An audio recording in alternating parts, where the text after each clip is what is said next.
Now this next function, h of x equals x squared minus 2, is not a linear equation. It's not a linear equation because the variable is raised to the second power. That's higher than the first power. Remember, a linear equation must have a variable that is only raised to at most the first power. So this is something different. And in fact, it's what we call a quadratic function. We're going to be investigating these quite a bit later on. This one, though, we can still graph by point plotting. Point plotting is the basic method for graphing any equation or function when you don't know what you're working with, or a shortcut to graphing them. You can always point plot. Now to point plot, we again just want to pick x values like 0, 1, 2, 3, and plug them into the equation and see what we get. So if I plug 0 in, y equals 0 squared minus 2. That would be 0 minus 2, or negative 2. So we have one point at 0, negative 2. My next point, plug in x equals 1. 1 squared minus 2. 1 minus 2 is negative 1. So I have a second point at 1, negative 1. Graphing that on the grid, we're right there.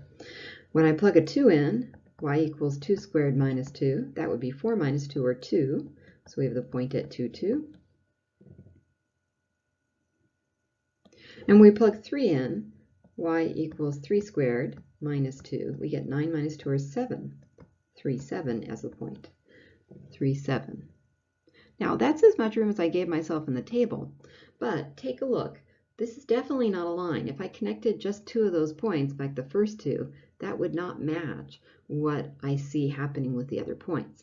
So you can definitely tell this is not a linear equation. The x squared, that square makes it something else. Now we're only seeing part of the graph right now.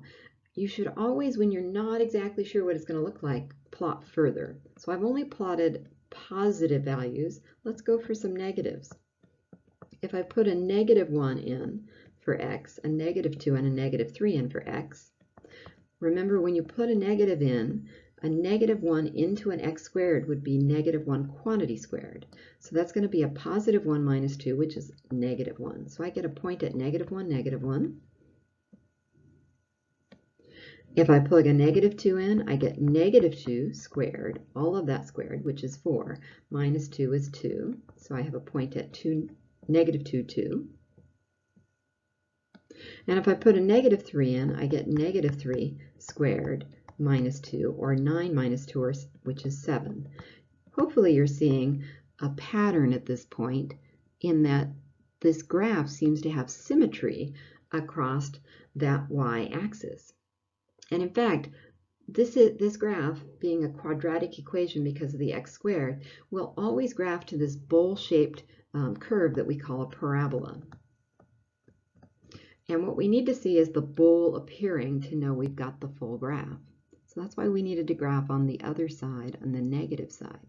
So once we recognize the pattern, we can go ahead and sketch it out. Just be careful. It's a little hard to graph curves on the computer screen. Sorry for my wiggles here as I try to graph this.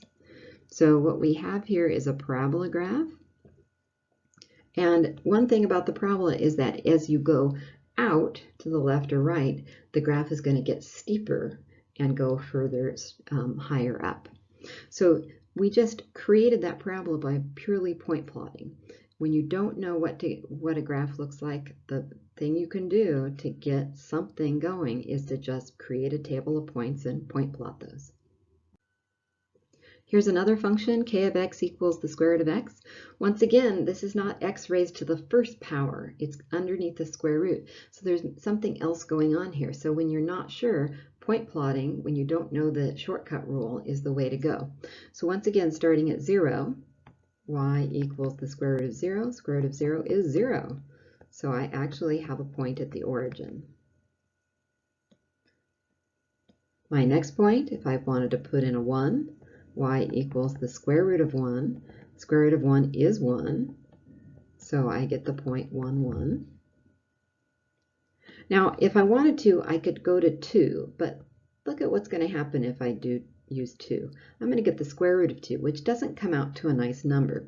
Remember how I said you can choose any number you want? to plug in.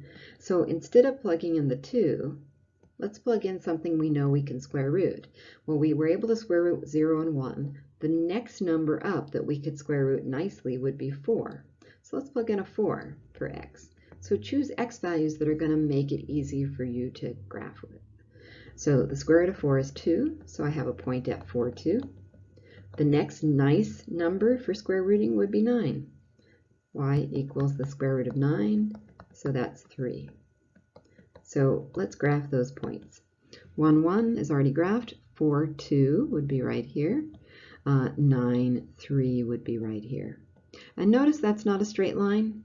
It does seem to have a curve to it.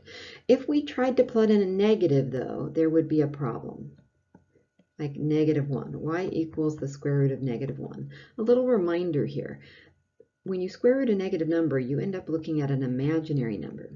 When we graph in the xy plane, we are graphing real numbers, not imaginary numbers. So this is not going to work. The function does not exist here. And a little reminder that that's part of what we talked about in terms of domains. This domain is going to only be values of x that are positive because we must have the value underneath the square root be non-negative. I should say not just positive, but 0. X can be 0 as well. So the domain would be from 0 to infinity. So our graph only exists there. And when we go back and look at this pattern, this is kind of a curve going up and to the right. And if you looked closely and looked at what's happening right here, what you'd see is it's kind of like half of a bowl shape, because this square root graph is like half of a parabola on its side, because the opposite of squaring something is to square root.